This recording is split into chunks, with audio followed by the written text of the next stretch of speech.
Welcome to time speed news. Telangana నూతన డీజీపీగా బాధ్యతలు స్వీకరించిన సివి ఆనంద్ గవర్నర్ శివప్రతాప్ శుక్లాను లోక్ భవన్లో మర్యాదపూర్వకంగా కలిశారు. ఈ సందర్భంగా గవర్నర్కు పుష్పగుచ్చం అందజేసి అభివాదం చేశారు. డీజీపీగా బాధ్యతలు చేపట్టినందుకు సివి ఆనంద్కు గవర్నర్ అభినందనలు తెలిపారు. రాష్ట్రంలో శాంతి భద్రతలను మరింత బలోపేతం చేయాలని సూచించారు. పోలీసు శాఖ పనితీరును మెరుగుపరచడంపై చర్చ జరిగింది. నూతన సాంకేతికతతో పోలీసింగ్ను బలోపేతం చేయాల్సిన అవసరాన్ని ప్రస్తావించారు.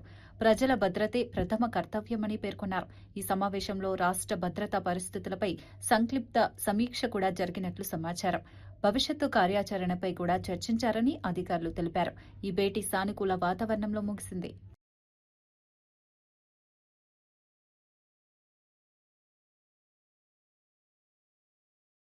చిరాల రైల్వే స్టేషన్ అభివృద్ది పనులను బాపట్ల ఎంపీ తెన్నేటి కృష్ణప్రసాద్ పరిశీలించారు. స్టేషన్ను ఆధునిక సౌకర్యాలతో అభివృద్ది చేయడానికి చేపట్టిన పనుల పురోగతిని అధికారులతో కలిసి సమీక్షించారు. ప్లాట్ఫామ్ల విస్తరణ, ప్రయాణికుల సౌకర్యాలు, భవన నిర్మాణ పనులను క్షుణ్ణంగా పరిశీలించారు.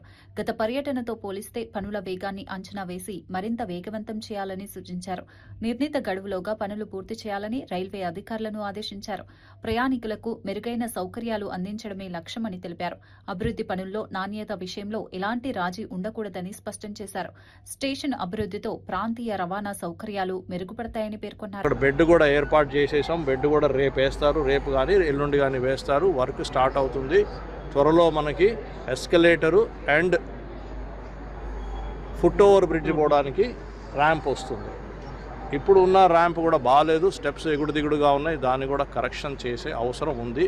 నేను అధికారులతో అడుగుతున్నాను, రైల్వే అధికారులతో దాన్ని కూడా రెక్టిఫై చేయమని చెప్తాను. అయితే నేను తెలంగాణలో మహిళలపై అత్యాచారాలు పెరుగుతున్నాయని బీఆర్ఎస్ నేత కవిత తీవ్ర ఆరోపణలు చేశారు. రాష్ట్రంలో ఒక్క ఏడాదిలోనే 2500 కేసులు నమోదయ్యాయని తెలిపారు. రోజుకు సగటున 7గురిపై అత్యాచారాలు జరుగుతున్నాయని వెల్లడించారు. నమోదైన కేసులే ఇన్ని ఉంటే నమోదు కాని కేసులు ఇంకా ఎన్ని ఉండవచ్చని ఆందోళన వ్యక్తం చేశారు. నిందితులకు పోలీసులపై, ప్రభుత్వంపై భయం లేకుండా పోయిందని ప్రశ్నించారు. మహిళల భద్రత విషయంలో ప్రభుత్వం విఫలమైందని విమర్శించారు. సీఎం రేవంత్ రెడ్డి వెంటనే చర్యలు తీసుకోవాలని డిమాండ్ చేశారు. ఆడబిడ్డలకు రక్షణ కల్పించడంలో నిర్లక్ష్యం చూపుతున్నారని ఆరోపించారు. కఠిన చట్టాలు అమలు చేయాలని కోరారు. లేకపోతే మసీద్ని ఏదో చేస్తారు, లేకపోతే ఒక చర్చ్ మీద దాడి చేస్తారు. Why is this happening? Why are you not able to control? Nizamabad జిల్లా ఆర్మూర్ మండలం పెర్కిట్ గ్రామంలో రైతులు ధాన్యం కొనుగోలు ఆలస్యంపై నిరసన చేపట్టారు. తమ పంటను వెంటనే కొనుగోలు చేయాలని ప్రభుత్వాన్ని డిమాండ్ చేశారు.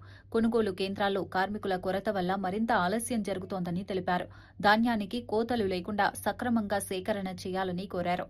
రైతులు నినాదాలు చేస్తూ తమ సమస్యలను అధికారుల దృష్టికి తీసుకెళ్లారు. పంటను నిల్వ ఉంచడం వల్ల నష్టాలు వస్తున్నాయని ఆవేదన వ్యక్తం చేశారు. అధికారులు తక్షణమే స్పందించి సమస్యను పరిష్కరించాలని డిమాండ్ చేశారు.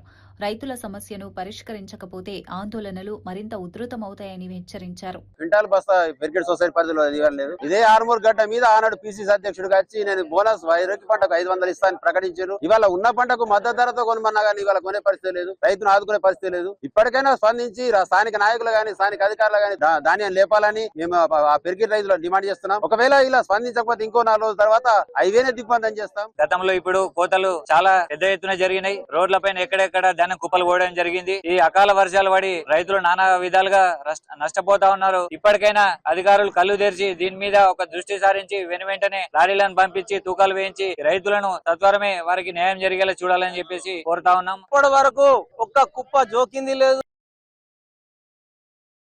BRS working president KTR Nandinagar నివాసంలో ఉమ్మడి రంగారెడ్డి జిల్లా నేతలతో సమావేశం నిర్వహించారు. సభ్యత్వ నమోదు కార్యక్రమం, కమిటీల నిర్మాణంపై చర్చించారు. స్పెషల్ ఇంటెన్సివ్ రివిజన్ కార్యక్రమంలో తీసుకోవాల్సిన చర్యలపై నేతలకు దిశానిర్దేశం చేశారు. స్థానిక సంస్థల ఎన్నికల్లో విజయాలు సాధించిన నేతలను అభినందించారు. కాంగ్రెస్ ప్రభుత్వ వైఫల్యాలను ప్రజల్లో ఎండగట్టాలని సూచించారు. రానున్న కార్పొరేషన్ ఎన్నికలకు సమాయత్తం కావాలని పిలుపునిచ్చారు. పార్టీ కార్యకర్తలు సమన్వయంతో పనిచేయాలని చెప్పారు. భవిష్యత్ రాజకీయ వ్యూహాలపై కూడా చర్చ జరిగినట్లు సమాచారం. పార్టీని మరింత బలోపేతం చేయాలని లక్ష్యంగా పెట్టుకున్నారు.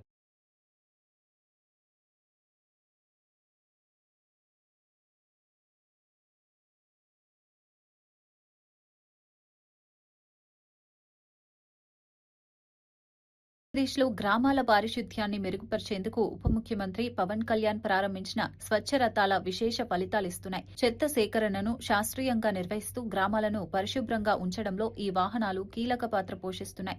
ఈ కార్యక్రమంపై ప్రజల్లో అవగాహన కల్పించేందుకు నటుడు నాని ముందుకు వచ్చారు. ప్రతి గ్రామస్తుడు తమ బాధ్యతగా శుభ్రతలో భాగస్వాములు కావాలని పిలుపునిచ్చారు. ఆరోగ్యకరమైన వాతావరణం కోసం పరిశుభ్రత ఎంతో అవసరమని తెలిపారు. గ్రామీణ ప్రాంతాల్లో వ్యర్థ నిర్వహణను మెరుగుపరచడం ద్వారా వ్యాధులను నివారించవచ్చని నిపుణులు చెబుతున్నారు.